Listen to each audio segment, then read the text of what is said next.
There is a lot of negativity going on out there in the world right now between interest rates going up and inflation going up and Ukraine and Russia and monkeypox and COVID still and negative, negative, negative, negative, negative. Everything's negative, right? Let's just calm down and talk about what this actually all means to the local housing market and see what we got going on with that.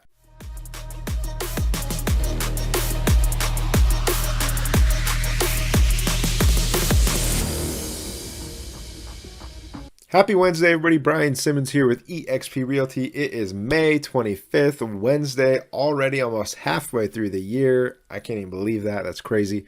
Wow. Would like to remind you guys to please like, subscribe, and share this channel with your family and friends. And let's go ahead and dive right into the data. So for Jackson and Josephine counties, single-family residential listings, we have 976 active single-family residentials between the two counties as of this morning. 148 new listings hit the market in the last 7 days. 144 price changes, which is definitely a big number. 48 back on the market, 125 pending, and 116 closed. And 33 expired, withdrawn, or canceled. Okay, all said and done, that brings us to 8.4 weeks of inventory if you were to look at just a snapshot of that week. So nothing really too crazy on the numbers. Price changes definitely was a little higher than normal, which I kind of expect right now. We talked about that a little bit last week on why that is. Probably people shooting for the moon and then coming back to reality with what buyers are able to pay right now because of rates going up as quickly as they did. So I think that's why we're seeing a lot of price changes. Pendings was a little light, to be honest with you. Would have liked to have seen that a little higher. We're at 125 this week. Would have liked to have seen that a little higher. But that's, other than that, nothing really jumping out as being out of the ordinary. So now let's get to the good stuff. There's a lot going on out there in the world that's causing people to just, for lack of better words, freak out. All right. And people are negative about pretty much everything, the economy, the housing market, the whole nine. And so what I want to propose is that everybody just calm down. Like, just chill out. Nothing crazy is going on right now. Like, well, there's some crazy things going on right now, but in regards to the housing market, things are pretty dang good. All right. Like, they're still fine. There's no big issues or nothing that's, should be really causing any problems. So if you turn off the news and you stop reading negative headlines and you just look at what's actually happening in the real market, what the real data is, telling us, like, it's a kind of a different story than what you're reading in the headlines.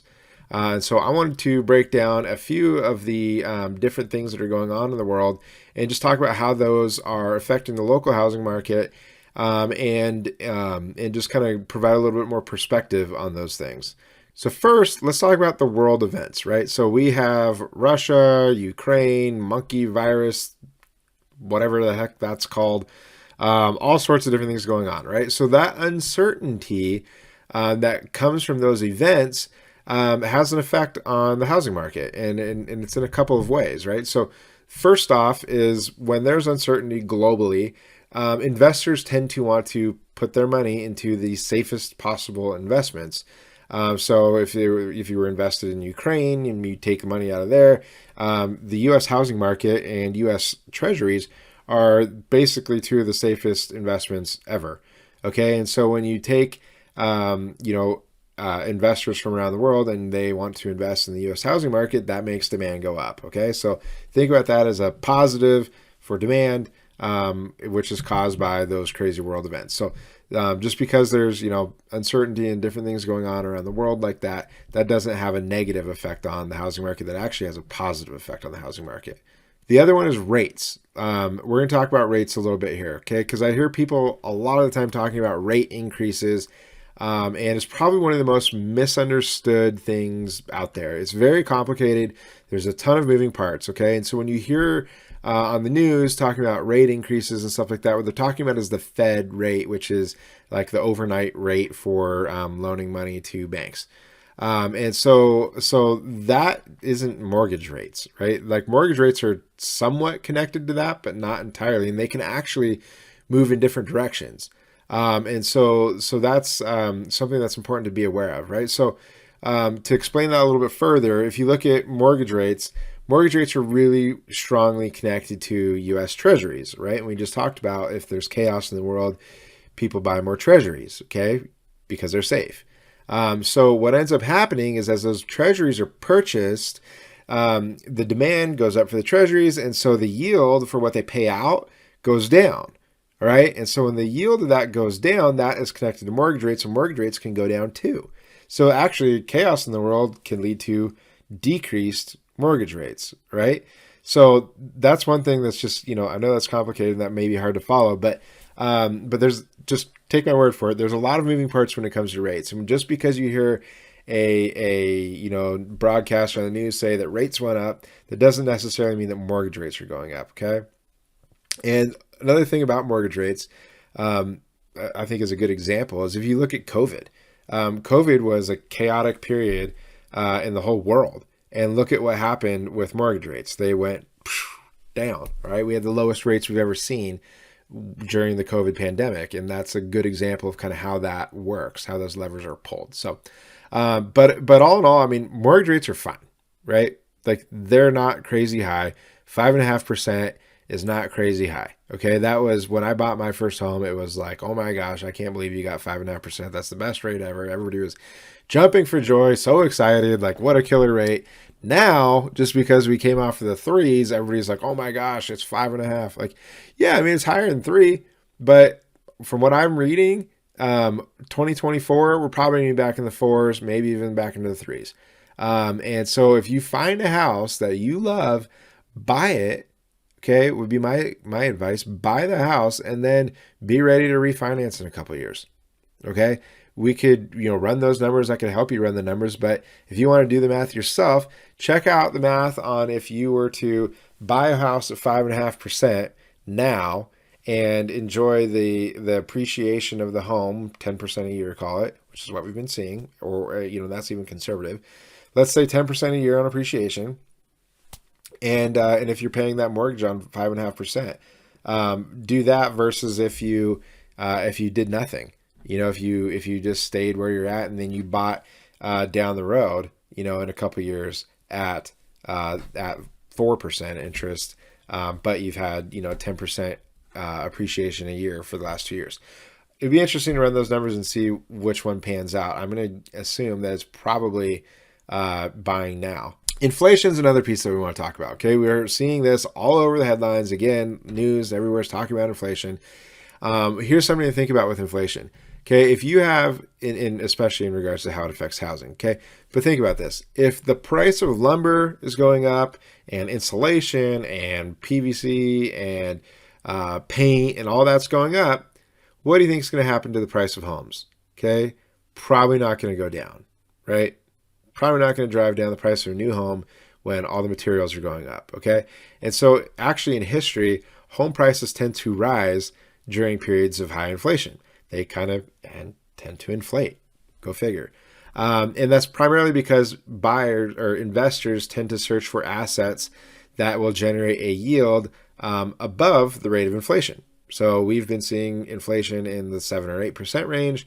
And our local housing market has been, and actually the national has been pretty darn close to it, has been doubling that. So instead of 7 or 8%, we've been seeing, 15, 16%. So that's why you're seeing a lot of investments in the housing market during periods of high inflation.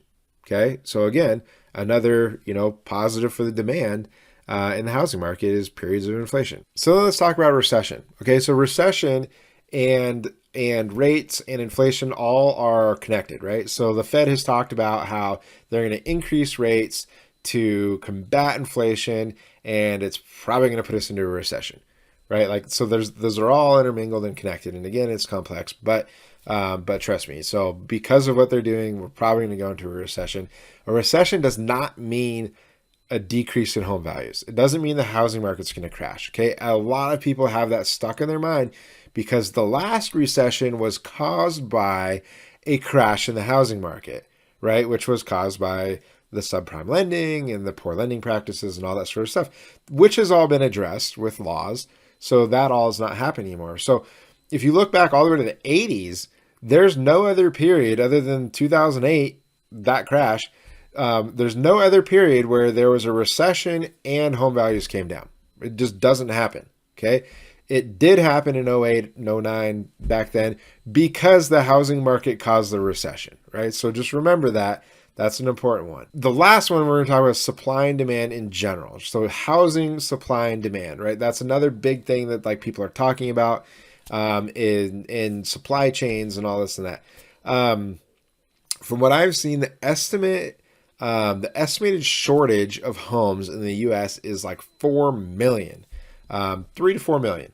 Okay, we have a 3 to 4 million home shortage. That's insane. All right, that's the population of Los Angeles, right around there. Okay, that's a huge shortage. Okay, and so we have this giant shortage in supply, and you keep hearing over and over and over about supply chain issues.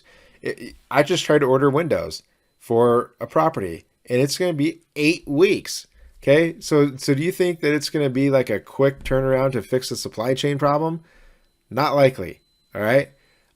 So you start looking at all of these factors, and it's like there's not like a magic supply side button that's going to all of a sudden plug that gap of 3 or 4 million homes. It just isn't going to happen.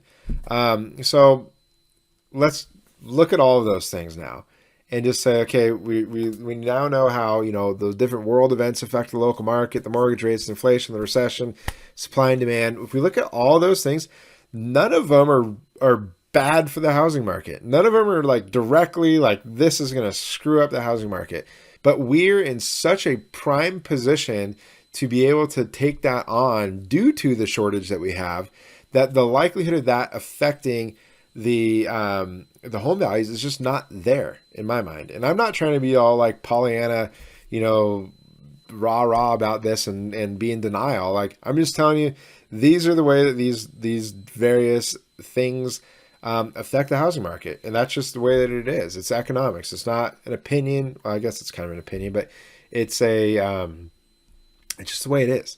Right. So maybe I'll be wrong and you can tell me, you told me so, but man, when I'm looking at all this stuff, I think that all the negativity, the majority of it is coming straight from the news, straight from headlines. If you Google housing market, it's just negative. I just did it. There's like 12 negative headlines in a row.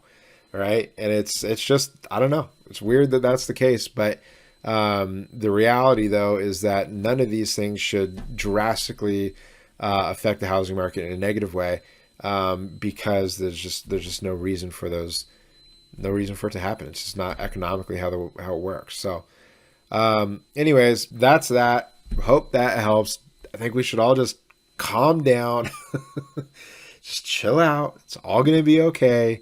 The housing market's going to be fine. We are in a good spot, right? So hopefully that helps put things in perspective for you. Want to remind everybody to please like, subscribe, and share this channel with your family, friends, and on your social media. And if there's anything in the world I can do for you, please do not hesitate to reach out. Hope you have a wonderful rest of your week, and we'll see you next week. Have a good one.